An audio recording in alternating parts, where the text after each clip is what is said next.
Hello everyone, welcome to the day 9 of my 75 heart 2.0। ভোর 5টার সময় উঠে লেবু জল খেয়ে মা আর আমি হাঁটতে চলে গেছিলাম। হেঁটে আসার সময় সকাল সকাল চলে গেলাম মন্দিরে। ওখানে গেলে আমার অনেক বেশি পজিটিভিটি ফিল হয়। আর মন্দিরের পাশেই হচ্ছে আমাদের বাজার, ওখান থেকে বাজার করে বাড়ি চলে এসে আমি ড্রাই ফ্রুটসগুলো খেয়ে নিলাম। তারপরে গেছিলাম একটু ছাদে, আমাদের ছাদ বাগানে দেখো উচ্ছে গাছে কত ছোট ছোট উচ্ছে ধরে। কৌশিক যেহেতু অনেকদিন পরে বাড়ি এসেছে, সানডেতে ওর আমাদের বাড়িতে নেমন্তন্ন ছিল। ও আমার মায়ের হাতের মাটন খেতে খুব ভালোবাসে। আর বাবা এদিকে দেখো দই মিষ্টিও দিয়ে গেল। তো তোমাদের স্বাভাবিকভাবে মনে হতে পারে এই 75 হার্ট চ্যালেঞ্জে কি আমি এসব খেয়েছি? না, একদমই না। আমি কোনো দই মিষ্টি কিচ্ছু খাইনি।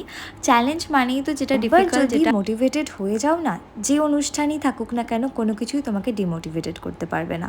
এটা হচ্ছে ওর থালা, আর আমার থালাতে আমি শুধু এক টুকরো মাটন নিয়েছিলাম, কিন্তু কোনো রকম ঝোল আমি খাইনি। লাঞ্চের পরে আমি বসে পড়লাম এই থালাটা পেন্ট করতে। থ্যাঙ্কস।